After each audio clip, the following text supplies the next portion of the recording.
वक्त्याचं प्रधान कर्तव्य नात्याने थोरामोठ्यांच्या पदस्पर्शाने पुनीत पावित वसलेले असलेले आपल्या पवित्र पावन नगरीमध्ये भगवंताच्या असीम कृपेने साधू संतांच्या कृपाशीर्वादाने समस्त ग्रामस्थांच्या पंचक्रोशीच्या मानवी सामंजस्याने आपण सर्वजण मानवी जीवन जगत आहात।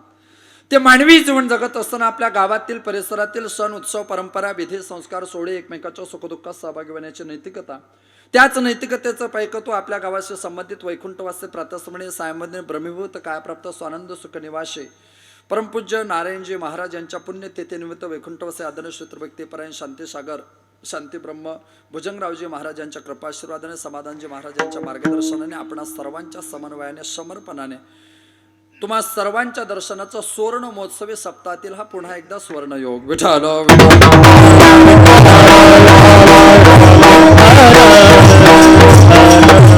म्हणजे कीर्तनाला सुरुवात करण्याच्या अगोदर पहिली चाल इतक्या जोरात आणि स्वरात झाली की पुन्हा आम्ही काही बोलावं असं काही शिल्लक राहिलं असं मला तरी वाटत नाही। प्रत्येकाला असंच वाटत होतं की चाल संपूच नाही आणि कीर्तन सुरू बोला बोला कशाला घाबरताय वाटलंच मी थांबून जाईल। प्रत्येकाला असंच वाटत होतं म्हणणाऱ्याचं म्हणणं थांबू नये वाजवणाऱ्याचं वाजणं थांबू नये आणि जो विना घेऊन मागे उभा आहे तो 2 तास असाच विना घेऊन उभा राहावा वाटत होतं की नाही वाटत होतं की नाही काय वाटत होतं ह्यांचं बंद व्हावं वाटत होतं का माझं सुरू व्हावं वाटत होतं बोला बोला बोला बोला। आता ते कॉन्ट्रॅक्ट एज्युकेशन सिस्टीम ते संभ्रमात आहे यांची बाजू घ्यावी तर कीर्तन करायला रागे बरं हा 2च तास आहे ह्या अजून 7 दिवस बाकी येते यांचं कसं व्हावं की नाही। ऐका खऱ्या अर्थाने दरबार नारायणाचा आहे आणि नारायणाच्या दरबारामध्ये डबल कैलास असल्यामुळे भुजंगरावांचा आशीर्वाद असणं अपेक्षित आहे। डबल कैलास असल्यामुळे खऱ्या अर्थाने तिथं भुजंग असलाच पाहिजे जिथं भुजंग आहे तिथं कृष्ण असला पाहिजे आणि जिथं कृष्ण असेल तिथं कृष्ण किशोर वयातच शोभतो। कृष्ण किशोर वयात शोभतो पण कृष्णाच्या नटखट लीला या अवतारात परवडण्यासारख्याने म्हणून मागच्या अवतारामध्ये शत्रुघ्नाने जर भरतासारखी वाटचाल केली तर त्याचा सगळ्यात चांगला आनंद ज्ञानेश्वराला होईल आणि मग सप्ताह समाधानाला प्राप्त होईल। क्या बात विठाला विठाला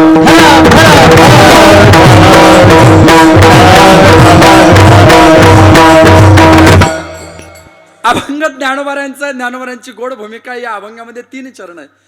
एका चरणामध्ये 4 तुकडे चरण 3 आहे आणि एका चरणामध्ये 4 तुकडे याला गणिताच्या भाषेमध्ये 4x3 अभंग म्हणतात। म्हणजे कशाचा अभंग हा स्क्वेअर मध्ये नाही बरं 4x4 नाही हा 4x3 अभंग आहे। या अभंगात ज्ञानोबा 3दा भूमिका म्हणतात देखीला देव देखीला देव देखीला देव। ज्ञानोबा सांगतात 3 पद्धतीने मी त्या देवाला पाहिलं खरं म्हणजे देव पाहणं आमच्या करता गरजेचं आहे का आम्ही देवाला पाहिलं पाहिजे का आमच्या करता देव पाहणं गरजेचं आहे का तर तुकोबारांची भाषा देव पाहो उंच ठाई उभे राहो। तुम्हाला देवही दिसेल देव पाहता येईल पण देवाला पाहण्याकरता तुम्ही उंच ठिकाणी उभे राहिले पाहिजे। मग आम्ही उंच ठिकाणी उभं राहिलो म्हणजे मग कुठं उभं राहिलो पाहिजे खुर्चीवर ओट्यावर गच्चीवर टावरवर अशा ठिकाणी उभं राहणं गरजेचं आहे का नाही उंच ठाई उभे राहो। याला अपेक्षित ते पंचमहाभूताच्या पलीकडे पंच प्राणाच्या पलीकडे पंच उपप्राणाच्या पलीकडे पंच तन्मात्राच्या पलीकडे पंच विषयाच्या पलीकडे पंच विषयाच्या पंचस्थायी भावाच्या पलीकडे पंच अहंकाराच्या पलीकडे ज्या विराट पुरुषाच्या अनुभूती येते त्याच्या बरोबरीने उभे राहिले तर आपल्याला देव दिसण्याची शक्यता आहे। शरीराच्या कसोटीवर देहाच्या कसोटीवर देही दिसत नाही क्षत्राच्या कसोटीवर क्षत्री दिसत नाही शरीराच्या कसोटीवर शारीरी दिसत नाही जडाच्या कसोटीवर चैतन्य दिसत नाही परोक्षाच्या कसोटीवर अपरोक्ष दिसत नाही व्यक्ताच्या कसोटीवर अव्यक्त दिसत नाही बद्धाच्या कसोटीवर मुक्त दिसत नाही जडाच्या कसोटीवर चैतन्य दिसत नाही व्याकृताच्या दृष्टीवर किंवा कसोटीवर अव्याकृत दिसत नाही विकारीच्या कसोटीवर अविकारी दिसत नाही विनाशीच्या कसोटीवर अविनाशी दिसत नाही आणि नश्वराच्या कसोटीवर ईश्वर कधी दिसत नाही। त्याला पाहायचं असेल तर याच्या पलीकडे तुम्ही आपण गेलो तरच आपल्याला तो दिसण्याची दाट शक्यता आहे. बरं, याच्याच माध्यमातून त्याला पाहायचं हेही तितकंच सत्य आहे. याचा विचार करत असतात रोगाचे भांडार, दुःखाचे कोंडार, दुर्गंधीचे थारण नाही, अपवित्र शरीरायशे. याच्यासारखं अपवित्र जगात कोणतंच नाही. हे जर देवाचं चिंतन करत नसेल तर याच्यासारखं अपवित्र जगात कोणतं नाही. पण हे देवाचं चिंतन करायचं याच्यासारखं पवित्र कोणी. पवित्र तो देह वाणी पुण्यवंत, जो वाजे अच्युत सर्व काळ. जो अच्युत सर्व काळ वदे तो देह पवित्र, जो अच्युत सर्व काळ वदे ते वाणी पुण्यवान. पुण्यवंत व्हावे घेता सज्जनाचे नावे, सज्जनाचे नावे घेता पुण्यवंत व्हावे. समर्पिली वाणी पांडुरंग घेतो धनी, धनी पांडुरंग घेतो वाणी समर्पिली. हरिपाठ कीर्ते मुखे जरी गाय, पवित्रची होय देह त्याचा. जरी मुखे हरिपाठ गाय तरी त्याचा देह पवित्र होय. जरी हरिपाठ झाल्यावर तंबाखूला चून आलाय, मग त्याचा देह कस काय पवित्र होय. आणि म्हणजे पवित्र शरीराला त्या देवाच्या माध्यमातून प्राप्त होण्याची शक्यता आहे. आणि तो देव या देहाच्या माध्यमातून ज्ञानोबराय सांगतात मी पाहिला देखिला देवो. मला ज्ञानोबराय माहिती नाही, मला ज्ञानोबरायांचं नाव माहिती नाही. ज्ञानोबरायांचं वारकरी संप्रदायामध्ये महाराष्ट्राच्या मातीमध्ये काय योगदान आहे हे मला माहिती नाही. असं जर कोणी म्हणत असेल तर अंदाज काढायचा हे येडं महाराष्ट्रातलं नाही. महाराष्ट्रातल्या माणसाला ज्ञानोबरायांची नाड जोडलेली पाहिजे. स्वातंत्र्यवीर सावरकरांचे गोड वाक्य आहे. तात्याराव असं म्हणायचे, महाराष्ट्रात राहणाऱ्या माणसाला 4 गोष्टी माहिती पाहिजे. जो महाराष्ट्राच्या मातीत, महाराष्ट्राच्या कुशीत आणि महाराष्ट्राच्या मुशीत वाढलाय त्याला 4 नावं माहिती पाहिजे. 1 विठोबा, 2 शिवबा, 3 ज्ञानोबा, 4 तुकोबा. हे 4 नावं ज्याला माहिती नाही तो चुकूनही महाराष्ट्रात आहे असा आग्रह कोणी करायचा नाही. महाराष्ट्राच्या मातीत या 4 नावाच्या प्रती निष्ठा तुमच्या माझ्या जीवनात असेल. काय ज्ञानोबरायांचं योगदान तुम्ही एका प्रमाणात संभाजीनगर जिल्ह्याच्या भाषेमध्ये उत्तर देऊ शकतात वाया शिरूर संस्थांमार्फत. ज्ञानदेवे रचिला पाया. ज्ञानोबरायांनी वारकरी संप्रदायाचा पाया रचला. माझं म्हणणं असं, जर ज्ञानोबरायांनी वारकरी संप्रदायाचा पाया रचला तर मग ज्ञानोबरायांच्या अगोदर वारकरी संप्रदाय न होता का. पुंडलिक भक्तराज जयाने केला हा विस्तार. त्या पुंडलिकाच्या अगोदर जे का निज ध्येय योगी यांचे भगवान शंकर पंढरपूरचे वारकरी. मग ज्ञानोबरायांनी पाया रचला म्हणजे काय. ज्ञानोबरायांनी पाया रचला म्हणजे या संप्रदायाला भव्यतेचे दिवस आणले. ज्ञानोबरायांनी या संप्रदायाला दिव्यतेचे दिवस आणले. ज्ञानोबरायांनी या संप्रदायाला सेव्यतेचे दिवस आणले. वारकरी संप्रदायाची भव्यता, दिव्यता आणि सेव्यता जिथं निवास करते त्याचा पाया म्हणजे खऱ्या अर्थाने ज्ञानोबा आहे.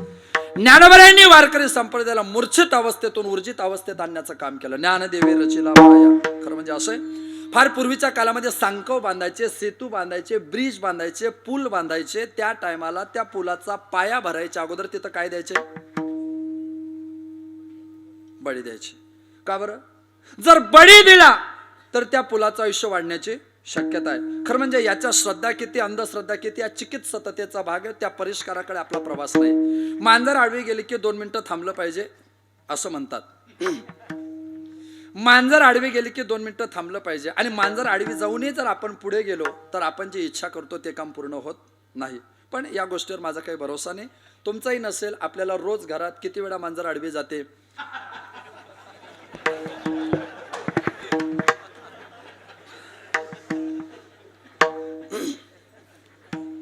गैरसमज करू नका, विषय मांजरीचाच आहे. विषय मांजरीचाच आहे. आणि मी इतका बद्ध अजिबातच नाही की आता रोधाला प्रतिरोध असतो, शब्दाला प्रतिशब्द असतो, साधेला प्रतिसाद असतो, हाकेला प्रतिहाक असते. आता त्या मांजर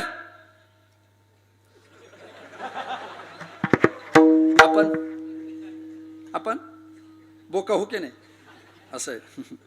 ते पूर्वीच्या काळामध्ये वयोवृद्ध लोक मुलगी बघण्याकरता जायचे, मग परत यायचे. कशी व मुलगी दिसायला सुंदर, वर्ण गोरा, बांधा सडपातळ, उंची मध्यम, स्वयंपाकात सुग्रण, शिक्षण M.Com, स्वभाव गरीब गाय. म्हणतात काय पूर्वी लोक, मुलगी कसे गायीसारखे. माझा भरोसा नाही. अरे पोरगी गाय म्हणजे पोरगा. ह्याला काही वेगळा कीर्तनकार बोलावं लागेल. मांजर आडवी गेल्यानंतर काम होतं का होत नाही या गोष्टीवर आमचा भरोसा नाही. मांजर आडवी गेल्यानंतर काम होतं का होत नाही या गोष्टीवर आमचा भरोसा नाही. पण बेटा मांजर आडवी गेले की 2 मिनिटं थांबलं पाहिजे हे ज्या मायबापाने शिकवलंय ना त्या मायबापाच्या शिकवण्यावर आमचा भरोसा आहे. हे तेवढंच खरं आहे. पंढरपूरला गेल्यानंतर त्या पांडुरंगाचं दर्शन घेतल्यानंतर देव भेटतो का भेटत नाही, देव दिसतो का दिसत नाही या गोष्टीवर आमचाही भरोसा नाही. पण त्या पांडुरंगाचं दर्शन घेतलं की जे मनाला समाधान प्राप्त होतं, त्या समाधानावर आमचा भरोसा आहे, त्याच्यात तडजोड नाही. संभाजीनगर जिल्ह्याच्या या खुलताबाद वा रत्नपूर तालुक्यातून हितनं पंढरपूर 300, 350, 400 किलोमीटर असावं आहे, असेलच आहेच. इथून पंढरपूर जायचं म्हटलं तर किमान 10 तास लागतील. दर्शनबारीमध्ये जर लागलो, गोपाळपुराहून दर्शनबारीला लागलो, तर असा अंदाज काढतो आपण की जो गोपाळपुऱ्यातून दर्शनबारीला लागलाय तो साधारण 20 ते 25 तासांना आपल्याला भेटणार आहे. मी नेहमी सांगतो, पंढरपूरला दर्शनबारीत लागणारा माणूस हुशार नसला तर चालेल, तो चॅप्टर पाहिजे. पंढरपूरला जाणारे हुशार कमी असतात, चॅप्टर जास्त असतात. एखाद्याला विचारलं, का हो तुम्ही पंढरपूरला कसं काय आले, तर म्हणे काही नाही, आमचा हाफ तिकीट आहे. बरं बरं, तुमचं वय तर 45 आहे. नाही, आम्ही आधार कार्ड 65चं करून घेतलंय. बरं, हे डुप्लिकेट तिकीट काढून जे पंढरपूरला जातात ना, हेच सकाळी काकडा सुरू करतात, न सांगता तुम्हाकडो येते अंत. बरं, ते आपल्याला म्हणूच देते नाही, ते तेच म्हणतात, जानसे जीवीचे गा न सांगता सहजा. देव रावडातून म्हणतात, तुझं तिकीट सोडून मी सगळं जाणतो, तुझं तिकीट सोडून मी सगळं जाणतो. दर्शनबारीमध्ये आपण 25 तास दर्शनबारीत राहिलो. 10 तासाचा एसटीचा थकवा, 10 तासाच्या एसटीच्या प्रवासाचा थकवा, 25 तासाच्या दर्शनबारीचा थकवा, 35 तासाचं दुःख. आपण गरुड खांबाजवळ आलो, पांडुरंग परमात्मा 50 फुटावर दिसायला लागले. गाभाऱ्यामध्ये आपला प्रवेश झाला, पांडुरंगाच्या चरणावर आपण नतमस्तक झालो. मागे सेक्युरिटी उभा होता, त्या सेक्युरिटी गार्डने आपल्या पाठीवर थाप मारली. त्याने विचारलं, का हो? म्हणे, काय हो, तुम्ही ताजनापूरचे का? म्हणे, हो. मग तुम्ही इतक्या लांबून आले? हो. मग तुम्ही 15 मिनिटं दर्शन घ्या. म्हणतो की नाही तो? म्हणतो की नाही? नाही का? बरं. ताजनापूरकर म्हणतील, आम्हाला पंढरपूर जायची गरज नाही. आता आमच्याच गावात अशी परिस्थिती, जिसने नाही देखा पंढरपूर ओ आ जाए ताजनापूर. त्या सेक्युरिटी गार्डला, अरे 20 किलोमीटरहून या का 200 किलोमीटरहून या, 40 किलोमीटरहून या का 400 किलोमीटरहून या, तो एका सेकंदामध्ये बाजूला करतो. 10 तासाच्या एसटीच्या प्रवासाचा थकवा आणि 25 तासाच्या दर्शनबारीचा थकवा. एका पाषाणाच्या मूर्तीवर डायरेक्ट नतमस्तक झालो की ज्याच्या दर्शनामध्ये सगळं दुःख माणसाचं निवृत्त होतं. त्याला म्हणतात देखील देव. ते दुःख व्यावृत्त करायची ताकद त्याच दगडात आहे, बाकीच्या दगडांमध्ये नाही. म्हणून बरेच दगड गावात उपयोगात येतात, पण पंढरपूरला जात नाही, आहे की नाही? त्या देवाला पाहण्याचा श्रद्धा अंधश्रद्धा सोडून द्यावं. त्या पुलाचा पाया भरताना जर बळी दिल्यावर त्या पुलाचं आयुष्य वाढत असेल ना, तर आमचा वारकऱ्यांचा विश्वास आहे, खरंच बळी दिला ना तर पुलाचं आयुष्य वाढतं, इमारतीचं आयुष्य वाढतं. या वारकरी संप्रदायाच्या इमारतीचं आयुष्य 750 वर्षानंतर सुद्धा वाढत जातंय. कारण ज्ञानोबा यांच्या वडील विठ्ठलपंत आणि रुक्मिणी माता नावाचे 2 बळी ज्ञानोबांचा पाया भरायच्या अगोदर आमच्या संप्रदायाने सुद्धा दिले. ते 2 बळी आम्हीही दिले. आणि खऱ्या अर्थाने त्या संप्रदायाला सव्यतेचे दिव्यतेचे दिवस माझ्या ज्ञानोबारांनी आम्हाला प्रत्येकाला दाखवले. ऐका, त्या मार्गक्रमण करताना ज्ञानोबा आमच्या सगळ्यांचे सावली झाले, माऊली झाले. ज्ञानोबारांचं जीवन आहे 4 लोकांची माता. वेदशास्त्र देतो गाही म्हणते ज्ञानाबाई, ज्ञानराज माझे योग्यांची मावले, जेने निगमवल्ले प्रगट केले. ज्ञानाबाई माझी अनाथाची माय, एका जनार्दनी पाय वंदित असे. या तिघांची ज्ञानोबा आहे. आणि याच्या व्यतिरिक्त अजून ज्ञानोबा एकाचे साधकाचा माय बाप दर्शन हरे ताप. साधकाचा माय बाप दर्शन हरे ताप. साधकाचा माय बाप दर्शन हरे ताप. साधकाचा माय बाप दर्शन हरे ताप. सर्वभूती सुख रूप ज्ञान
महाराष्ट्राच्या वारकरी संप्रदायाचं योगदान सांगू आपल्याला.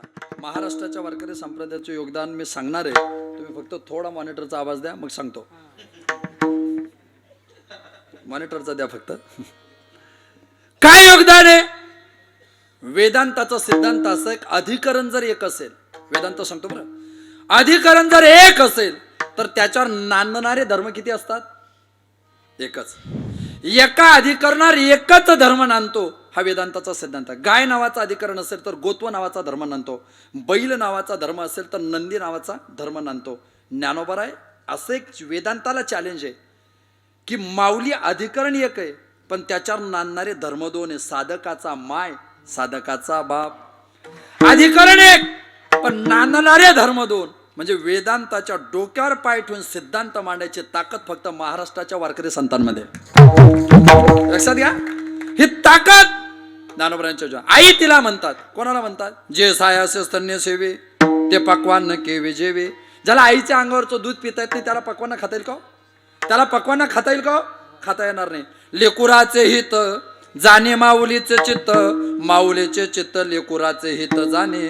पया हितापासून काढते हित देवने वाढविते. नाही श्रुती परवते माऊली जगा, माऊली जगा नाही श्रुती परवते. हित देवने वाढविते पया हितापासून काढते.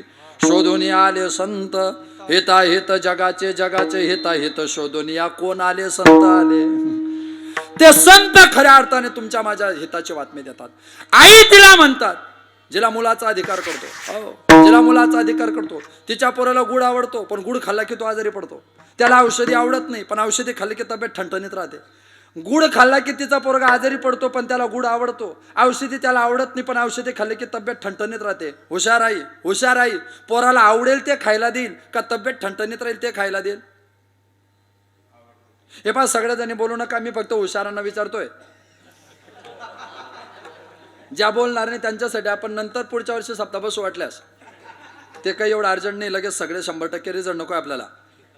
बरं, हुशार आई तिच्या पोराला काय आवडतं ते खाऊ घालणार नाही. काय खाऊन त्याची तब्येत ठणठणीत राहील हे जिला कळतं ना ती आई होण्याची शक्यता आहे. समाजाला काय आवडतं तो कीर्तनकार कधीच आई होऊ शकत नाही. काय ऐकून लोकांचा उद्धार होईल हे ज्याला कळतं तो समाजाची आई होण्याची शक्यता आहे. आम्हाला जर समाजाची आई व्हायचं असेल तर खऱ्या अर्थाने आम्हाला त्या दृष्टीने पावलं टाकणं सध्या तरी गरजेचं आहे. भावनेचं भांडवल 2, 4, 6, 8, 10 दिवस वापरता येतं पण भावना संपली की भांडवल संपतं किंवा भांडवल संपलं की भावना समाप्त होते. काहीतरी दोन्हीपैकी एक समाप्त होतं. ज्ञानोबरायांनी काय केलं? वेदा करता जेवण त्याग येत करावया अमृतपान, जीवनमुक्त योगी महात्मेचे जाण. कोणा करता? ज्ञानोबरायांनी वेदा करता अमृतानुभव तयार केला.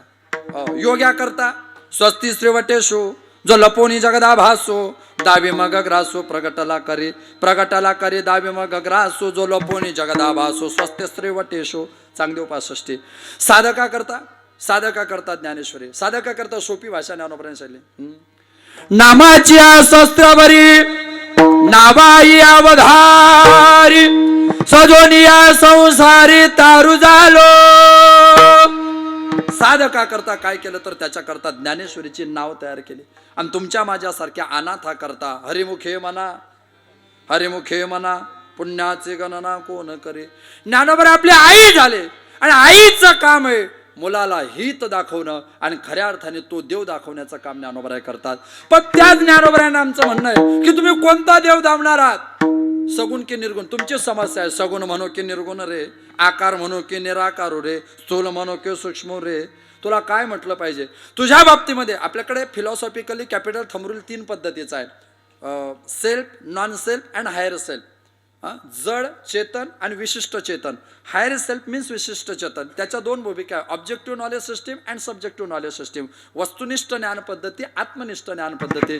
वस्तुनिष्ठ ज्ञान पद्धती म्हणजे सर्वम खल्विदम ब्रह्म. आत्मनिष्ठ ज्ञान पद्धती म्हणजे अहम ब्रह्मास्मी. जगामध्ये देव आहे ही वस्तुनिष्ठ ज्ञान पद्धती आहे आणि मीच देव आहे. नॉलेज ऑफ द सेल्फ याला म्हणतात आत्मज्ञान. मी कोण आहे याची ओळख करणं आत्मज्ञान. मग माझ्याही संबंधामध्ये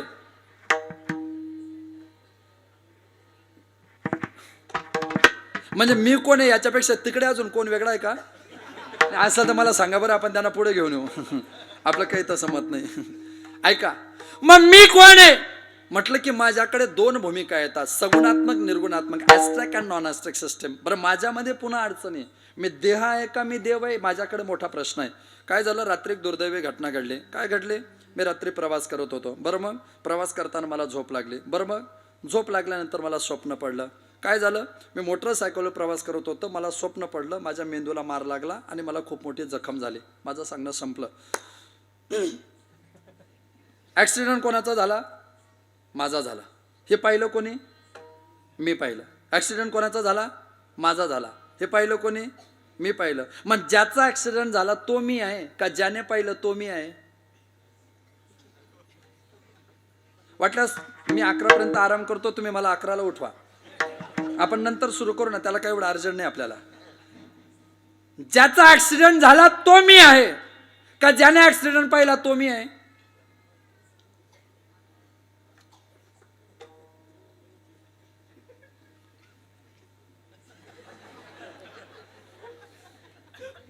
प्रातिभासिक सत्तेमध्ये ज्याचा झाला तो खरा आहे आणि व्यावहारिक सत्तेमध्ये ज्याने पाहिला तो खरा आहे.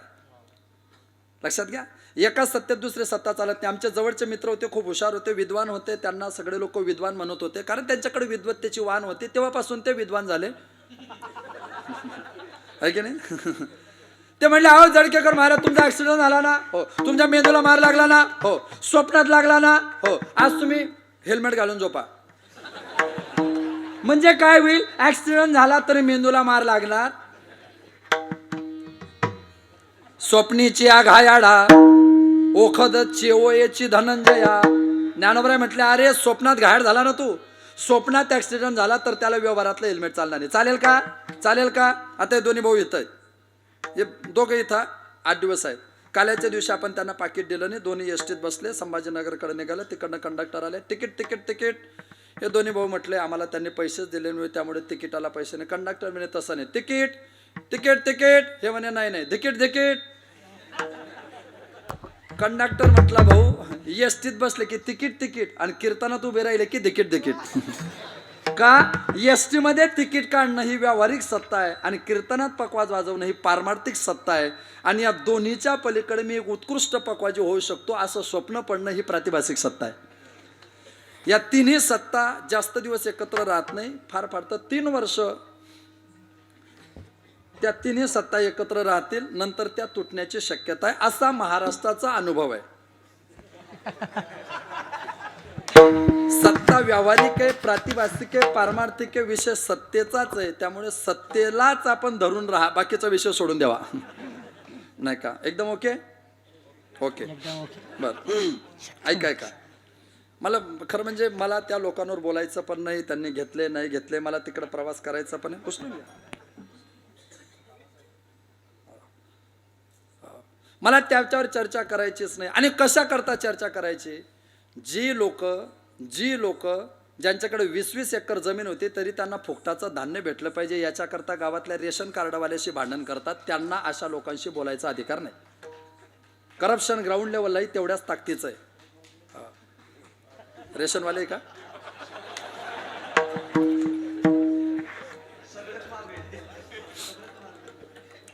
माझा अनुभव आहे अंगे, अनुभवाचे रस देवार्थ होता. अर्थात त्या देवाला जाणायचं असेल, हेही माझं स्वरूप नाही आणि तेही माझं स्वरूप नाही, माझं हेही नाही तेही नाही, वेगळा दोही पासून. मग मला जे जाणायचंय, मला जे मानायचंय ते स्वरूप जर मला पाहायचं असेल तर त्याच्याकरता उंच ठाई उभे राहो. माझं स्वरूप मला जर पाहायचं असेल तर माझ्या स्वरूपाचा मला परिचय करून घ्यावा लागेल. मग तो परिचय माझ्या आत्म्याच्या संबंधाने जर मला करायचा असेल तर माझ्या आत्मस्वरूपामध्ये माझ्या आत्म्याचा परिचय नेमका कोणता आहे? विठ्ठल विठ्ठल.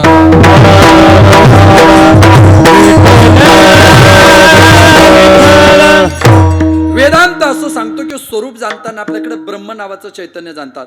त्या ब्रह्मामध्ये 4 प्रकार आहे. 1 ब्रह्म, 2 ब्रह्मविद, 3 ब्रह्मवर आणि 4 ब्रह्मवरिष्ठ. त्या ब्रह्मवरिष्ठ स्थितीपर्यंत माझा प्रवास जर करून घ्यायचा असेल, तुकोबाराय तुकिता तुलनेसी ब्रह्म तुकासे आले. विराट पुरुषाची अनुभूती जिथे येते ना, तिथं खऱ्या अर्थाने त्या ब्रह्मस्वरूपाची जाणीव होते. पण त्याला पाहिल्यानंतर अडचण अशी होते की तुका म्हणे वाचा राहिली कुंठित, पुढे झाले चित्त समाधान.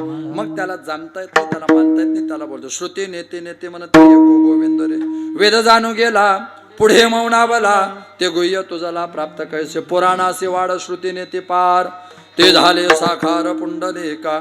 त्याला जाणायचा प्रयत्न केला जातो पण तो जाणला जात नाही. त्याची परिस्थिती पोसू नका बाई वेदासे काही कडलेची नाही. शेष शिनला शेष शिनला शेष शिनला झाल्या द्विसहस्त्र जिभा, देव का विटेवरी उभा, देव का विटेवरी उभा उभा उभा, देव का विटेवरी उभा, देव का विटेवरी उभा, देव का विटेवरी उभा, का विटेवरी उभा. ए पुसू नका बाई वेदासी काही कडलेची नाही.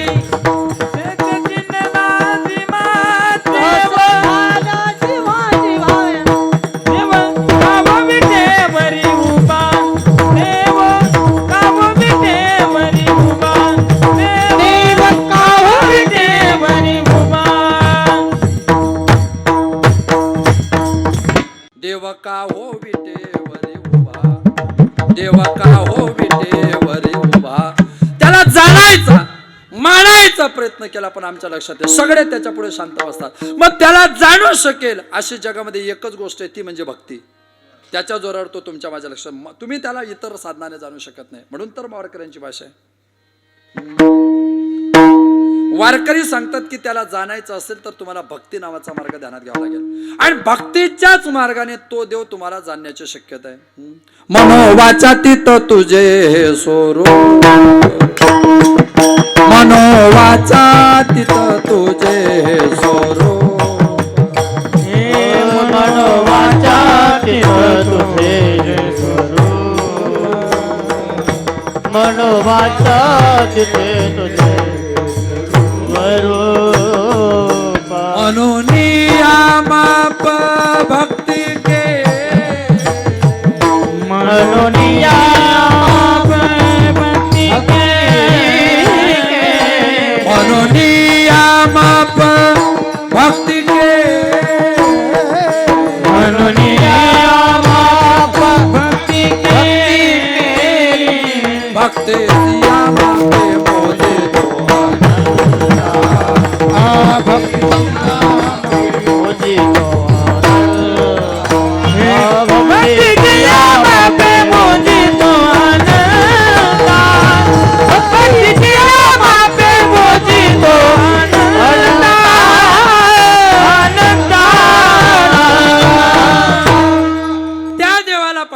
प्रयत्न करायचा. मनोवाचा तिथं तुझे स्वरूप म्हणून या माप भक्ती केले, भक्तीचे या मापे मोजितो अनंता. आणि इतराने तत्वता न मोजवे लेखवे मापवे, इतर तत्वाने इतर साधनाने तो जाणला जाणार नाही. त्याला पाहायचं असेल तर त्या दृष्टीने तुमचा माझा प्रत्येकाचा प्रवास होणं गरजेचं आहे. कधीतरी त्या दृष्टीने आपण गेला. आपण आता भक्ती दोन पद्धतीने, देवाकडे जाणं आणि देवाला घरी आणणं. मला सांगा, देव आपल्या घरी आले पाहिजे असं कोणाकोणाला वाटतं? पटकन. देव आपल्या घरी आले पाहिजे असं कोणाकोणाला वाटतं? सगळ्यांना वाटतं. देव आपल्या घरी आले पाहिजे असं सगळ्यांना वाटतं. येत आहे का देव? नाही. मग आपण देवाच्या घरी जाऊ. कोणाकोणाला यायचं आहे? हा हा देव आपल्या घरी यावं असं सगळ्यांना वाटतं. आपण देवाच्या घरी जावं कुणालाच वाटत नाही. मला मुलगा झाला, देवाची कृपा. आमचे आजोबा वारले, देवाची आज्ञा. मी किती हुशार आहे. आले की कृपा, गेले की आज्ञा.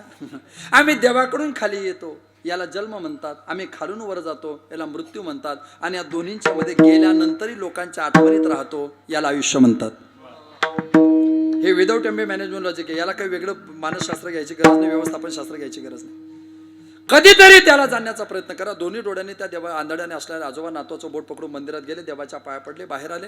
गाव कोणाचं असो, तुमचं असो का माझं असो, आपल्या प्रत्येकाच्या गावामध्ये बस स्टँडच्या ओट्यावर, ग्रामपंचायतच्या ओट्यावर आणि मंदिराच्या ओट्यावर गावातले काही ठराविक माणसं तुकाराम महाराजांच्या गाथ्याचा अभ्यास करायला बसलेले असतात.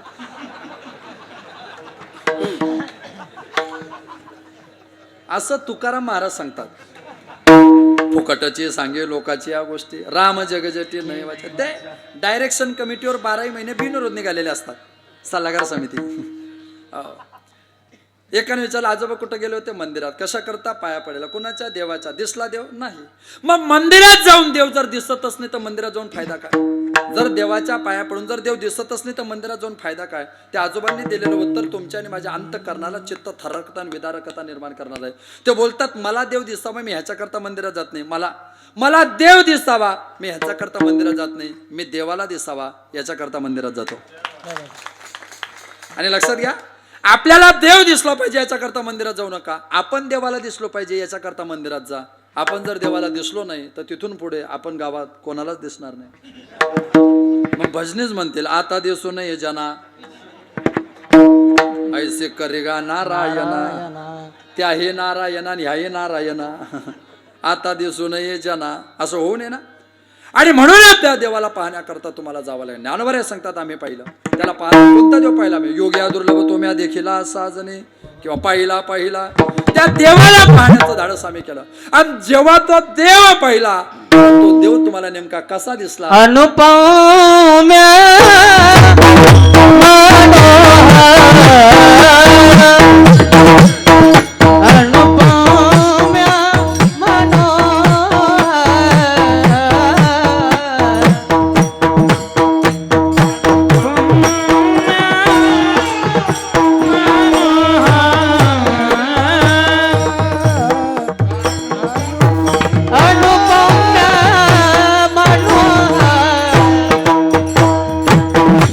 कासे शोभे पीतांबर,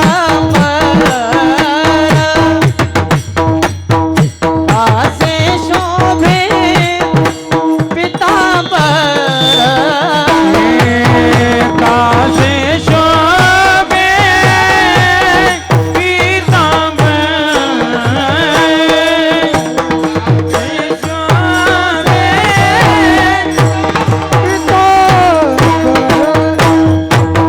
चरणी भीताचा तोडर, चरणी भीताचा तोडर,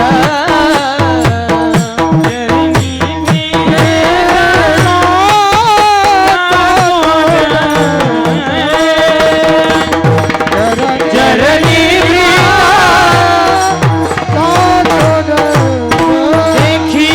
देखीला देव, देखीला देव, देखीला देखीला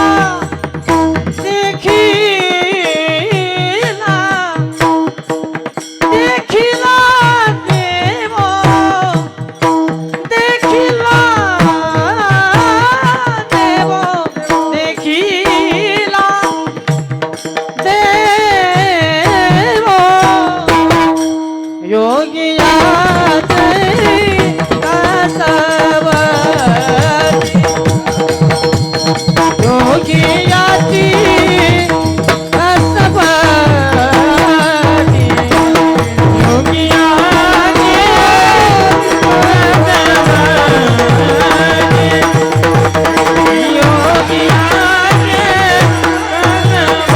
कसवती, योगियाची अभंगाची शब्द भाषा जरी कठीण असले तरी चरणात प्रवेश करताना आपल्याला सोपान मार्ग सापडला है की नाही? हो. सगळ्या प्रश्नाचे उत्तर पहिल्याच पेपरला भेटत नाही कैलास महाराज. आणि ते कैलासाच्या लक्षात येणार नाही कारण कैलास वर असतो.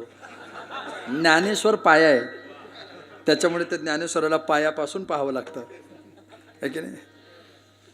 पवारांना सहसा खालचा तळागाळातलं दिसतच नाही असं लोक म्हणतात.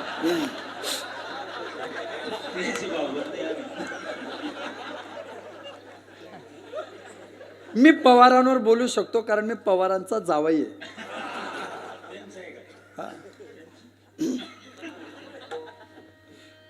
असो कोणताही मी महाराष्ट्राचं किती वाटोळं झालं हे मला माहिती नाही, पण माझं पवारांनी वाटोळं केलं हे मला मान्य आहे.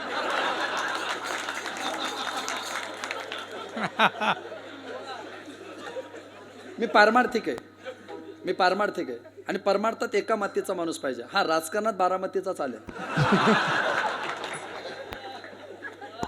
मी हरिश्चंद्राची तारामती माहिती मला, टिंब चंद्राची बारामती नाही. विनोदाचा भाग सोडून द्या. ती लोक गगनाला गवसणी घालणारे त्यांच्या क्षेत्रामध्ये. आजचा माणसामध्ये विल पॉवर किती असली पाहिजे तुम्हाला सांगू का? आजचं टीव्ही पाहिलं का लोकांनी? हा, आदरणीय साहेब हॉस्पिटलमधून स्टेजवर आले, स्टेजवर पुन्हा हॉस्पिटलमध्ये गेलं. इट इज नॉट पॉलिटिक्स, पण या वयामध्ये एखाद्या माणसाकडे किती विल पॉवर असली पाहिजे हे तुमच्या माझ्यासारख्या 30, 35, 40 इथल्या तरुणांनी आदर्श घेतलाच पाहिजे. माणूस कोणी असो, कोणी गैरसमज करायचा नाही, कोणी त्याच्यामध्ये जायचं नाही. तुम्हाला तर मी शेवटपर्यंतही सापडणार नाही नेमके याचे विचार कुठून आहे. तुम्ही डोकंच खाजवणार हा नेमका कुठल्या पठडी तयार झालाय. आणि ज्या पठडीत मी तयार झाले ती पठडी मी कोणाला सापडू देत नाही का. अपना एक झलक है, मेरी झलक सबसे अलग, मैं करूँ सबको प्यारा, मैं करूँ सबसे न्यारा, my rule my life and my attitude. एक स्वतंत्र बाज असतो ज्याचा त्याचा. आम्ही कोणाचं बसवत नाही. आमची त्याने 3दा रेकॉर्डिंग ऐकली. शक्यतो झेरॉक्स ऍडजस्ट होत नाही. कसा आहे तो देव? अनुपम्य मनोहर. अनुपम्य अन म्हणजे नाही, उपमा म्हणजे उपमा. त्याला जगात कोणतीच उपमा देता येत नाही त्याला म्हणतात अनुपम्य.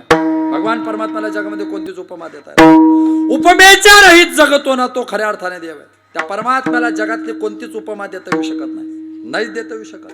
हो, आणि उपमा देण्याकरता योग्य असला पाहिजे. इथला माणूस कुठेतरी फुलंबरीला गेला. फुलंबरीला गेल्यानंतर होमगार्डने त्याची गाडी अडवली. होमगार्डने गाडी अडवल्यानंतर सिटी पोलीस शक्यतो गाडी सोडून देतात. अडचण होमगार्डची असते. ग्रामसेवक, सरपंच, उपसरपंच, ग्रामपंचायत सदस्य हे फोन उचलतात. शिपायाचा प्रॉब्लेम आहे, तो उचलेल का नाही याची गॅरंटी नाही. त्याला माहिती हे 5 वर्षात बदलणार आहे. आपण हलू नये, चालू नये, सैरा वैरा. आमदार फोन उचलेल, अडचण पियेची. त्या होमगार्डने गाडी अडवली. ज्याची अडवली तो हुशार होता. थोडा वा वा वा वा साहेब, काय तुमचं पाहणं, काय तुमचं बोलणं, काय तुमचं चालणं, काय तुमचा रुबाब, काय तुमचा जरब, काय तुमचा दरारा, काय तुमचा वचक, काय तुमचं व्यक्तिमत्व. अरे तुमच्याकडे पाहिल्यानंतर कोणालाच वाटणार नाही की हा माणूस होमगार्ड आहे. तुमच्याकडे पाहिल्यावर असं वाटतं की संभाजीनगरचा SP उभा आहे. होता कोण? उपमा कोणाची दिली? तो म्हटलं तू गाडी जाऊ दे, मी दुसरी अडवेल. फायदा 1 महिन्यानंतर गावात काहीतरी तांत्रिक अडचणी झाल्या. त्या अडचणीमुळे SP आले. हेच येडं पुढं गेलं. तो SPंना म्हटला वा वा, काय तुमचं बोलणं, काय तुमचं चालणं, काय तुमचा जरब, काय तुमचा रुबाब, काय तुमचा दरारा, काय तुमचा वचक. तुमच्याकडे पाहिल्यावर असं वाटतं की कसं काय फुलंबरीचा होमगार्ड उभा आहे. होमगार्डला SP उपमा देता येईल, SPला होमगार्डचे देता येणार नाही. 2, 4, 8 दिवस, 2, 4, 10 वर्ष परमार्थ केला की तुमच्या माझ्यासारख्या माणसाला देव माणूस म्हणता येईल. पण देवाने काहीही केले तरी देवाला माणूस म्हणता येणार नाही, कारण तो उपमेच्या रहित आहे. आपल्याला म्हणता येईल ना, आपल्याला म्हणता येईल की हा देव माणूस आहे. देवाला म्हणू नाही शकत तुम्ही की हा माणूस आहे. त्याचं अधिष्ठान तसं आहे. अनुपम्य येतो तो, उपमाच नाही. त्याचं दुसरं लक्षण आहे मनोहर. मनोहर हाही संस्कृत शब्द आहे. मनाला हरण करायची ज्याच्या ताकद आहे त्याला म्हणतात मनोहर. मनाला हरण करायच्या 3 पद्धती: विमुखजन मोहिता मन हरण पद्धती, स्वमुखजन मोहिता मन हरण पद्धती आणि स्वमोहिता मन हरण पद्धती. म्हणजे ज्याला आपण कधी पाहिलं नसतं, ज्याने कधी आपल्याला पाहिलं नसतं, त्याचा आपला पहिलाच परिचय असतो. त्याची आपली पहिलीच नजरेला नजर भिडते आणि पाहता क्षणी जो माणूस आपल्या मनाला आकर्षित करून घेतो त्याला म्हणतात मनोहर. आणि अशी प्रक्रिया गोकुळातल्या गोपिकांचा देवाचा काय संबंध होता? पण त्या गोपिकांनी देवाला पाहिलं आणि पाहिल्यानंतर त्यांना दुसरं काही लक्षात राहील. त्याने वेदिल्या गोपिका पात्र झाल्या ब्रह्मसुखा. काय झालं त्यांचं? त्याने वेधून घेतलं. गोपिकांचीच भाषा आहे ना. पाहिला पाहिला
त्या गोपिकांची भूमिका आहे तेने वेधेले मन, आणि इथं बसलेले आपल्या सगळ्या गोप आणि गोपिकांची भूमिका येने वेधेले मन.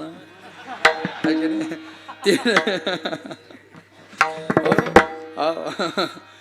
पाहता क्षणी भगवान परमात्म्याने यमुनेच्या काठावर बासरी वाजवावी, आणि बासरी वाजवल्यानंतर गोपिकांनी आपले नित्य कर्म विसरून जावे. सगळ्या गोपिका देवाजवळ जवळ येते, ए देवा का बासरी वाजवतो तू, का वाजवतो? तुझ्यामुळे आमच्या घरात भांडणं लागले. देव म्हटले माझ्यामुळे काय संबंध आहे? तुझ्यामुळे माझ्या नवऱ्याने मला मारलं. देव म्हटले तुझ्या नवऱ्याने तुला मारलं, तिथं माझा काय संबंध आहे? ते म्हटले मी नवऱ्याला कच्चं जेवण दिलं. मग कच्चं जेवण दिलं याचा अर्थ तुला स्वयंपाक येत नाही. ते म्हटले तिथं माझा रोल नाही तुझाच आहे. फार पूर्वीच्या काळामध्ये आपल्याला महिलांना पुरुषांना सगळ्यांना माहिती असेल, पूर्वी कसं होतं सगळ्यांना पाठचं म्हणे, घरोघरी मातीच्या चुली, अलीकडे घरोघरी उज्ज्वला गॅस. पूर्वी मातीच्या चुली, सध्या उज्ज्वला. काही म्हणे कालानुसार बदलले पाहिजे, अपडेट मारलं पाहिजे. मला काही काही म्हणे अजून समजत नाही, तो बुद्धीचाही दोष असेल.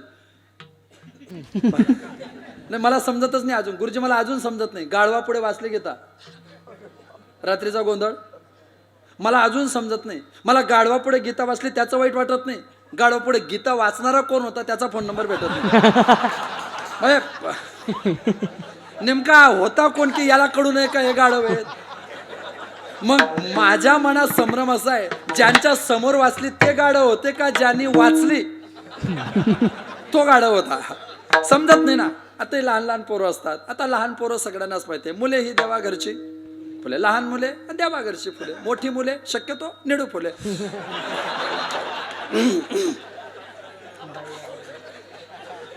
सदर अभ्यासक्रम जडकेकर युनिव्हर्सिटीतला, याच्याकरता तुम्हाला आमच्या विद्यापीठात ऍडमिशन घ्यावी लागेल. आमची महाराष्ट्रात कुठेही शाखा नाही, ज्यांनी काढल्या त्यानंतर बंद पडल्या, कारण आम्ही झराक जास्त दिवस टिकू देत नाही, त्याची काळजी आम्ही पण घेतो. लक्षात घ्या. मग त्या प्रत्येकाच्या घरात मातीच्या चुली, त्या मातीच्या चुली करता सरपंच जडतण इंधन एका बाजूला आपण ठेवायचो, त्या छोट्या छोट्या काड्या घरामध्ये ठेवायच्या, त्या चुलीमध्ये पेटवायच्या. त्या काठ्या चुलीमध्ये पेटवत असताना बऱ्याच वेळा त्या काठ्या जर घरात जास्त दिवस राहिले नाही इंधन, त्याला बारीक छिद्रे पडायचे. ते छिद्रे पडले की पेटवताना त्या छिद्रांमधून पाणी यायचं.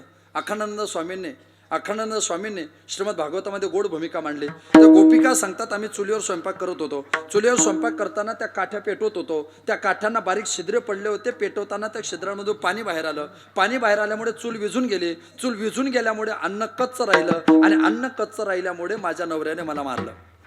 देवाने सांगितलं बाई मग तो काठीचा दोष आहे, माझा दोष नाही. गोपिका म्हटल्या देवा तुला अजूनही लक्षात येत नाही आम्हाला काय सांगायचं आहे, तुला अजूनही लक्षात नाही. ती काठी म्हणजे जीव आहे, त्या काठीला पडलेलं छिद्र म्हणजे त्या काठीचा डोळा आहे, आणि त्या काठीतून पाणी बाहेर येतं म्हणजे ती काठी रडते, ती काठी रडते. देवाने विचारलं ती काठी का रडते? गोपिकांनी सांगितलं ती काठी याच्या करता रडते, तू जिला वाजवतोय ना ती बासरी सुद्धा काठीच आहे, आणि ज्याला मी संसारात पेटवतोय ना ती सुद्धा काठीच आहे. तर लाकडं विचार करतायत की आमच्या जातीचं एक लाकूड परमात्म्याच्या होटावर बसून परमार्थाचा आनंद घेत आहे, आम्ही संसारात जडून गेलो तरी आम्हाला परमार्थाचा आनंद घेता येत नाही. प्रश्न कोणाचा आहे? लाकडाचा. गाव परत असे बरेच लाकडं जडून जातात.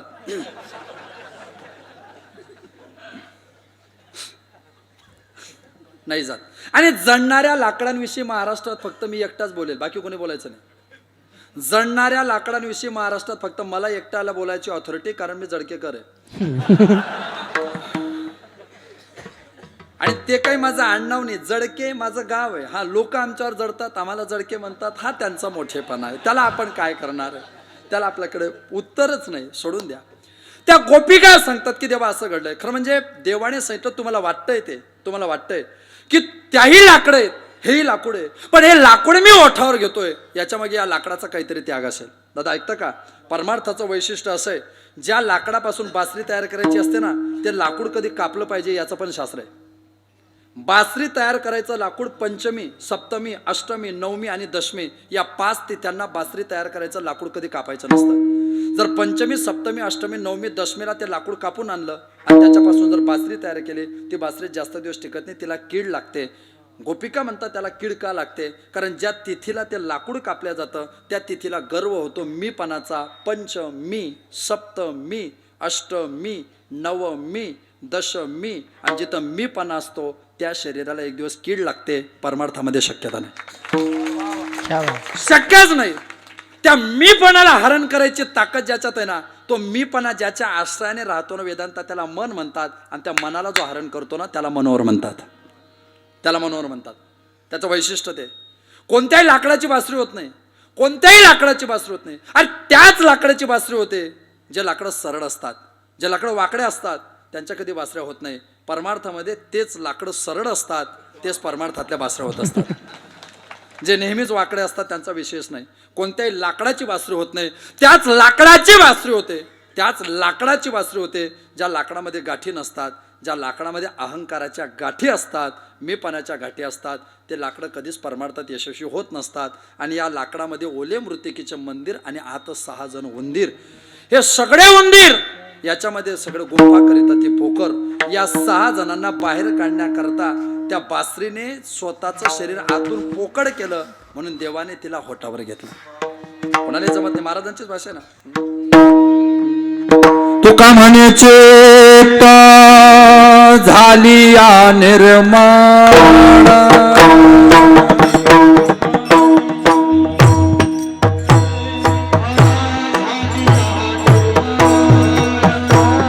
तुका म्हणे चेता झाली या निर्माण, तुका म्हणे चित्त झाली या निर्मळ, देवोने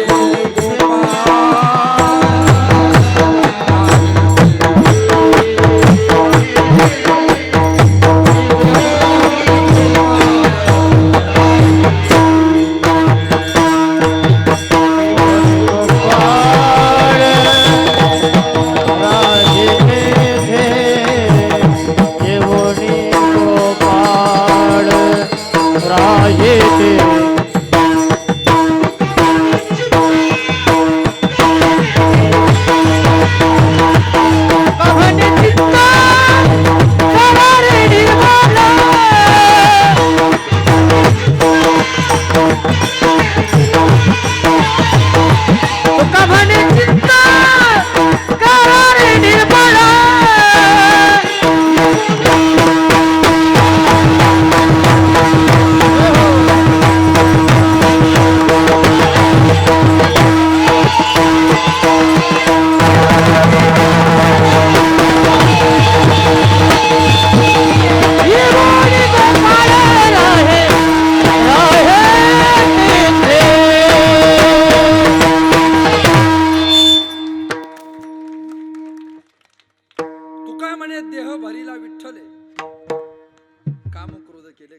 आणि मग खऱ्या अर्थाने तो मनाला मन मोहन मुरली वाला, मोहाला हनन करतो तो मोहन, त्याचं नाव आहे मनोहर.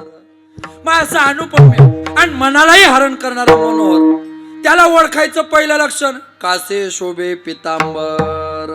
पीत आहे अंबर ज्याचा असा जो तो पितांबर, तो भगवान परमात्मा. त्या गोपिकाने सांगितलं देवा तुझं म्हणणं आमच्या लक्षात आलं, तू आमच्या मनाला हरण करून घेतलंय, आता आम्हाला घरी जाणं शक्य नाही, आता कैसी जाऊ घरा नो हे वरा लौकिक. तो म्हटलं अगं घरी गेलं पाहिजे, ते म्हटलं जाणार नाही. तू बळीला काय केलं, तू का म्हणे बळी जीव दिला पाया तळी, तू का म्हणे जीव भाव देवा पायी, ठेवून या काही न मागते, तू का म्हणे काही न मागो आणि तुझे पायी सुख सर्व आहे. देवा अखंड तुमच्या चरणाजवळ मला जागा द्या. कशी द्या, चरणी ब्रिदाचा तोडर. तोडर असुर बांधिले घातले तोडरी. पूर्वी एका राजाने दुसऱ्या राजाला जिंकलं, ते चांदीचं सोन्याचं कडं घालायचं, ज्याला जिंकलं त्याचा एवढा पुतळा तयार करायचा आणि तो त्या कड्यामध्ये घालायचा. लोक म्हणायचा हा राजा खूप दैदिप्यमान आहे. कशाचा दैदिप्यमान आहे, त्याला पायामध्ये बांधून ठेवलाय आम्ही. तसा देव इतका दैदिप्यमान आहे की त्याने सगळे भक्त चरणाजवळ बांधून ठेवलेले. सगळे भक्त चरणी ब्रिदाचा तोडर, आम्हाला तुझ्या चरणाजवळ जागा दे. आणि त्या चरणाजवळ जागा दिली ना तरच आम्ही तुला पाहू शकतो. त्या देवाचं वैशिष्ट्य आहे, तुम्ही त्याच्या चरणाजवळ जर जागा घेतली, त्याचं चिंतन केलं तर तो प्रत्येकाला साक्षात्कार देतो. देखिला देवो. श्रीमद भागवतामध्ये अशी घटना आहे, एक 5 वर्षाचा पोरगा, त्याला 5 महिन्यामध्ये देवाचा साक्षात्कार झाला. काय नव्हतं त्याचं, जळकेकर महाराज. मग तुम्ही पटकन बोलत जा, मला असा गॅप पडला की काय पण सुचतं. मला कंटिन्युटी कनेक्टिव्हिटी टिकून राहिली पाहिजे. माझी पद्धत आहे, मी जेवढं पाठ केलंय ना तेवढं सांगूच तर मी थांबत नाही. हा माझी पद्धत आहे. हा मी फक्त पानाला पान चिपकलं तेव्हाच बंद पडतो, बाकी मी बंदच पडू शकत नाही. हा मला विश्वास आहे, मी दुसऱ्यांदा बंद पडतो. बाहेरून कोणी प्रमाण दिलं की मला टेन्शन येते, ते कुठे बसवायचं बाबा, येतं ना समस्या. काही वेळा काही जण आपल्या पुढच्या पान नंबरचं प्रमाण आधीच देऊन टाकतात, मग तेव्हा काय म्हणायचं ती टेन्शन येतं. बरं ज्यांना समजलं त्यांना धन्यवाद. बाकीचे काल्याच्या कीर्तनाला या, आपण त्याच्यावर पुन्हा चर्चा करू. वाटल्यास तुमच्यासाठी मी पुन्हा येईल. बर बर.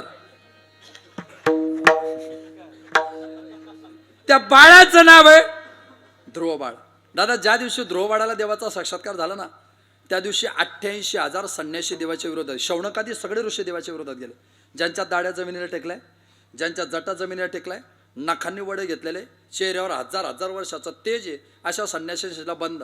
हेतून पुढे कीर्तनाला जायचं नाही, भजनाला जायचं नाही, हरिपाठाला जायचं नाही, कधीच जायचं नाही. देव म्हटले अगोदर लोक परमार्थ कमी करतात, त्यात हे नाही म्हणताय. अरे झाला काय? ते म्हटले इथून पुढे आम्ही तुझं चिंतन ऐकणार आहे. हरितो निष्ठुर निर्गुण नाही माया बहुत कठीण. हजार वर्षापासून आम्ही तपश्चर्या करतोय, पण योग्यांच्या ध्यानी दाताना तुळशी. आणि ते 5 वर्षाचं पोरग, त्याला 5 महिन्यामध्ये साक्षात्कार दिला. आम्ही हजार वर्षापासून तपश्चर्या करतोय, म्हणजे आम्ही धोत्रार इन करून कीर्तन करतोय का? आम्हाला परमार्थ समजत नाही का?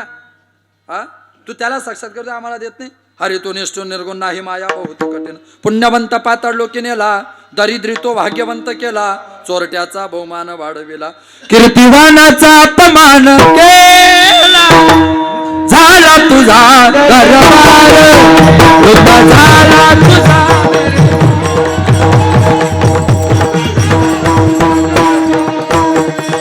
झाला तुझा दरबार, धुंद झाला तुझा दरबार, धुंद झाला तुझा दरबार, धुंद झाला तुझा दरबार. पुण्यवंत पाताळ लोकी मेला, तरी तो भाग्यवान केला, चोरट्याचा बहुमान वाढविला.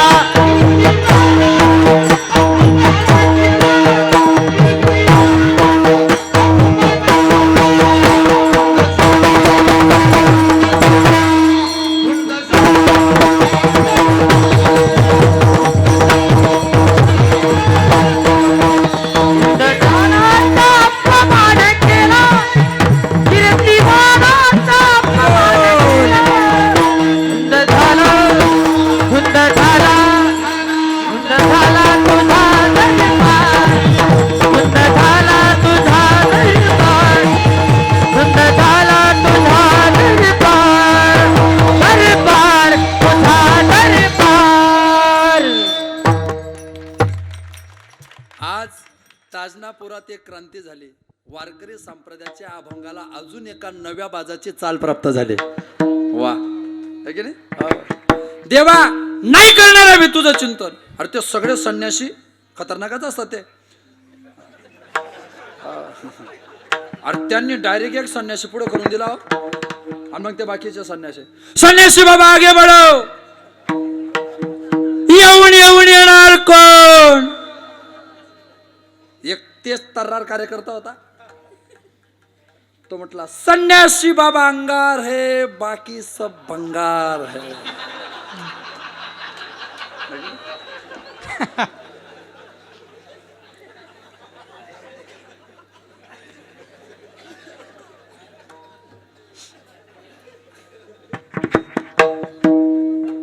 देव म्हटला अरे तुम्ही असं का वागताय, करा ना माझं चिंतन. का तुम्ही माझं भजन करत नाही? देवाने समस्या मांडली. बोलणं का देवाला आवडत नाही बरं असं? हा, देवा स्वभाव कठीण आहे. तुम्ही बोर झाले का? असं देव त्या संन्याशांना विचारत होता.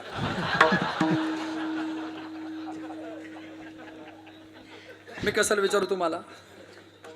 तुमचा माझा काय संबंध? समजा झाले बोर, माझं काय पाकिट कमी होणार आहे? अजिबात नाही. जे मागून घेतात त्यांचे कमी होत नाही, आपण पुढून घेतो, आपल्या कशाला कमी होतील? ऐका, देवाने सगळे संन्यासी नावेत बसवले. मशनंती दिव्यान देवी देव भोगा आणि नाव समुद्रामध्ये निघाली. समुद्राच्या पाण्यामध्ये जशी नाव मध्यभागी आली तशी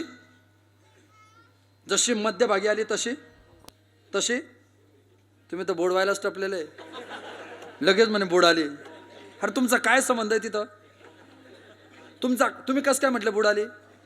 अरे कमीत कमी त्या नावेत साधू बसले, कमीत कमी साधूला तरी बुडवू नका. तुम्ही बुडा तुमच्या सोयीने, आमचं काहीच म्हणणं नाही, पण साधूला तर बुडवू नका. जशी नाव मध्यभागी आली तशी त्या संन्याशांची नजर बाहेर गेली. ते म्हटले देवा चमत्कार, समुद्रात तरंगणारे पांढऱ्या रंगाचे डोंगर. देवा काय चमत्कार आहे. अरे मी हिमालयात डोंगर पाहिले, समुद्रात ते पण पांढऱ्या रंगाचे डोंगर, ते पण तरंगणारे. देव म्हटलं तुम्ही ज्याचा विरोध करतायत नाही त्याची ताकद आहे. कोण? ध्रुवबाळ. मागे बहुता जन्मी हेच करीता आलो आम्ही.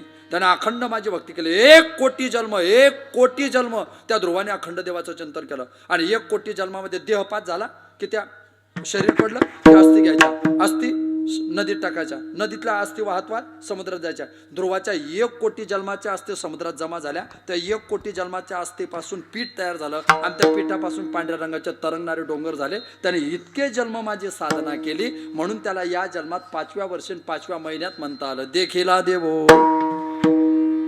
कसं जमलं त्याला? काय केलं त्याने? ध्रुवबाळ पहिल्या महिन्यामध्ये तपश्चर्या करताना 3 दिवसातून 1 कैट आणि 1 बोर खायचे. कैट खायला तुरट आंबट, बोर आंबट वस्तू माणूस जास्त खात नाही. जास्त खाल्ली तर पोट भरत नाही, पोट भरल्याने तर झोप लागत नाही, झोप लागली नाही तर चिंतनात प्रतिबंध होत नाही. 2ऱ्या महिन्यामध्ये फक्त झाडांचा पालापाचोळा खाल्ला. 3ऱ्या महिन्यामध्ये फक्त पाणी पिलं. 4थ्या महिन्यामध्ये पाणी बंद केलं, फक्त श्वास घेतला. 5व्या महिन्यामध्ये श्वास बंद केला आणि योगासनाला सुरुवात केली. म्हणून पिवळा पितांबर कैसा गगनी झडकला आणि गरुडावर बैसुरी माता देखीला देवो. अशी 5 महिन्यात योगाची साधना त्या ध्रुवाने केली आणि त्या योगाच्या साधनेवर त्याला देव पाहता आला. बरोबर आहे ज्ञानोबर आहे. जर ध्रुवाने योगाच्या साधनेवर देवाला पाहिलं, आम्ही योग करू आणि योगातून त्या देवाला जाणण्याचा प्रयत्न करू. जर तुम्ही योगातून त्या देवाला जाणण्याचा प्रयत्न केला तर तो देव तुमची कशी कसोटी घेईल?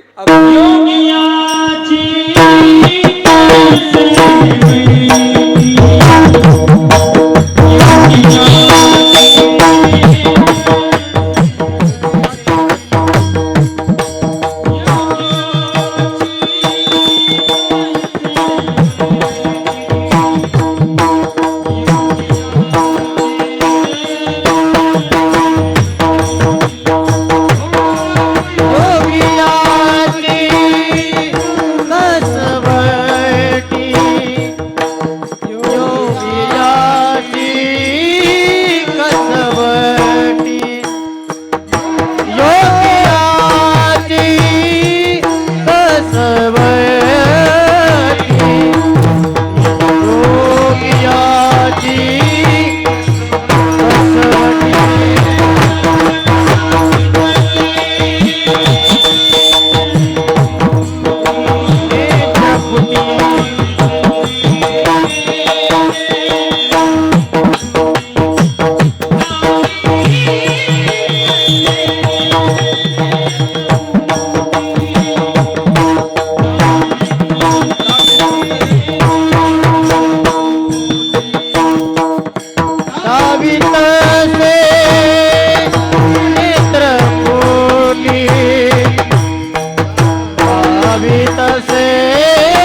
योगाच्या माध्यमातून त्याला जाणत असाल तर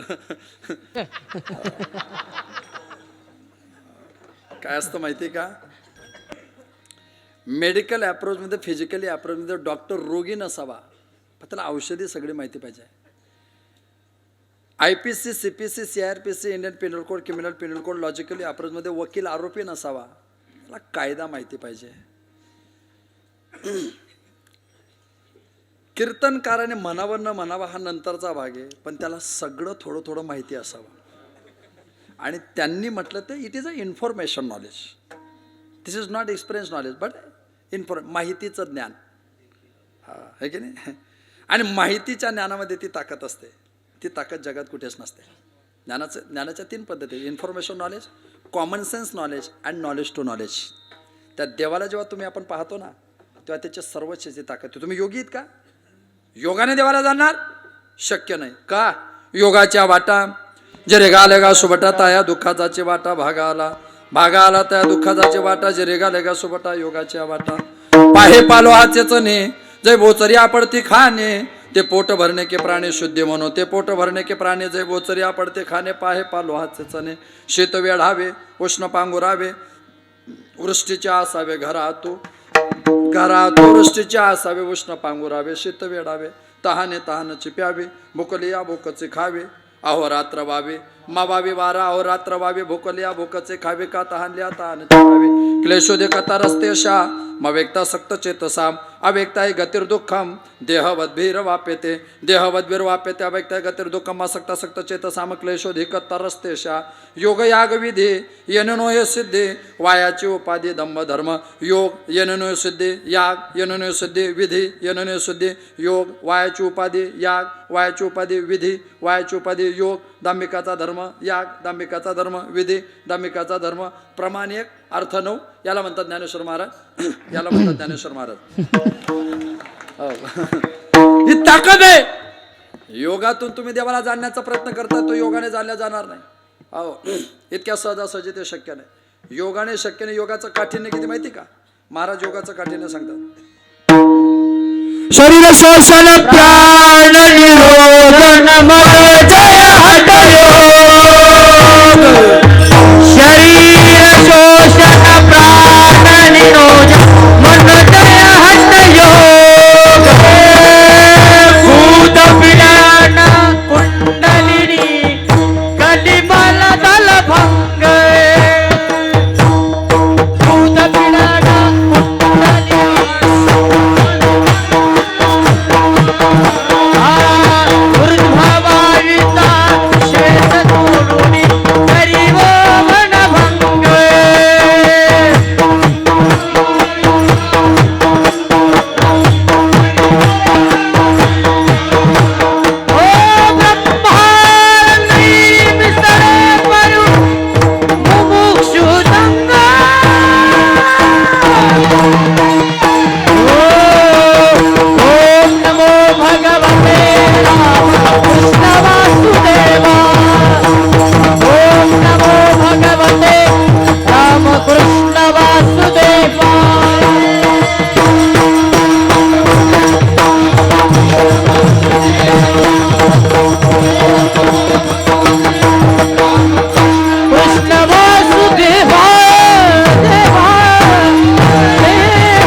गुद पीडन कुंडलिनी कलिमल दल भंग. योगाने जाण. योगाच्या 3 भूमिका आहेत, छेदन भेदन आणि दोहन. मी एकच प्रक्रिया सांगतो. दोहन म्हणजे काय? महिलांपेक्षा पुरुषांच्या पटकन ध्यानात. आपण गोठ्यात जातो, गाईचं दूध काढतो. दूध काढताना तर्जनी आणि अंगठा या 2 बोटांमध्ये गाईचा स्तन पकडतो. तो स्तन पकडल्यावर दोहन करतो. त्या स्तन पकडल्यावर दोहन करताना त्या स्तनाची लांबी वाढते. जसं गाईच्या स्तनातून दूध काढताना त्या स्तनाची लांबी वाढते, तसं योग्याने योग करताना आपल्या जिभेचा शेंडा पकडावा, जिभेचं दोहन करावं, जिभेची लांबी वाढवावी. किती वाढवावी? जोपर्यंत जिभेचा शेंडा कुठं लागला पाहिजे? हा, नाकाच्या शेंडा. तुम्ही माझ्यावर भरोसा कसं काय ठेवताय? मी बरा नाकाला हात लावला, बरा पायाला नाही लावला. मग नाही. जोपर्यंत जिभेचा शेंडा 2 भुवयांच्या मध्ये हित्त भ्रुकुटीला टेकत नाही, भ्रुकुटीला टेकत नाही तोपर्यंत प्रत्येकाला त्याची जबाबदारी घ्यावी लागेल. हितपर्यंत टेकला पाहिजे, हितपर्यंत टेकला पाहिजे. ऐका, ते दोहन करताना तो हिथं टेकला पाहिजे. हिथं 3.5 हाताचे वेडे घेऊन कुंडलीने बसले. ती सुईसारखी बारीक आहे, तिचा चमत्कार काय, नागिनसारखी येते. तिच्या तोंडात तिची शेपटी अडकलेली आहे. ती शेपटी ती तिच्या तोंडातून काढणार आहे. पण ज्या दिवशी तुमच्या जिभेचा संडा हिथं लागल त्या दिवशी ती बरोबर ती फानेतून शेपटी बाहेर काढेल. इथं इडा, इथं पिंगला, इथं मध्यस्थ ते सुषुम्ना, त्या वेस नसमधून ती कंठामध्ये येईल. कंठात आली की कंठाच्या मागच्या भागातून हिथं येईल. हिथं जिथं आपण गंध लावतो ना, इथं अमृत कुपी, अमृत पेटी आहे. इथं प्रत्येकाच्या शरीरामध्ये अमृत आहे. ते अमृत तुम्हाला कधीच मरू देणार नाही, हे प्रत्येकाच्या शरीरात असतं. पण ती पेटी ना पॅक असते. जेव्हा बाहेरून जिभेचा शेंडा हिथं लागला की आतून त्या अमृताच्या पेटीला ती दंश करते. इथं अमृताची पेटी राहते, म्हणून इथं गंध लावायचा असतो.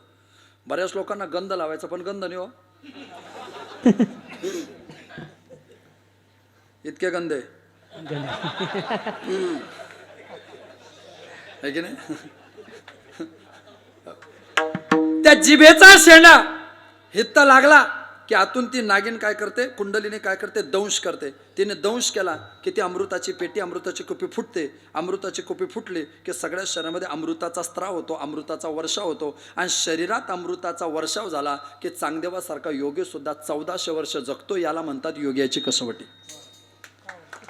योग्यालाही जगता येईल, पण त्याच्याकरता तुम्हाला एवढी साधना करावी. ही याला दोहन म्हणतात. छेदन याच्यापेक्षा कठीण आहे आणि षडचक्र भेदन त्याच्यापेक्षा कठीण आहे. छदन, भेदन, दोहन या 3 प्रक्रिया. योग्याची कसवटी.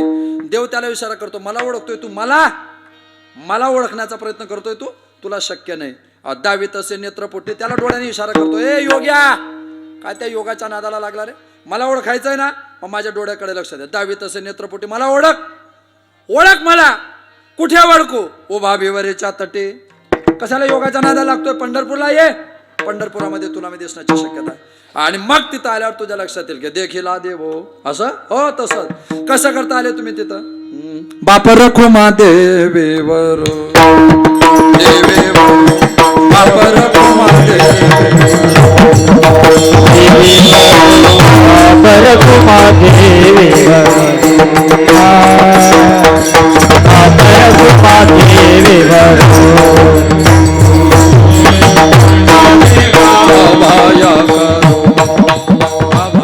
मला कैलास महाराज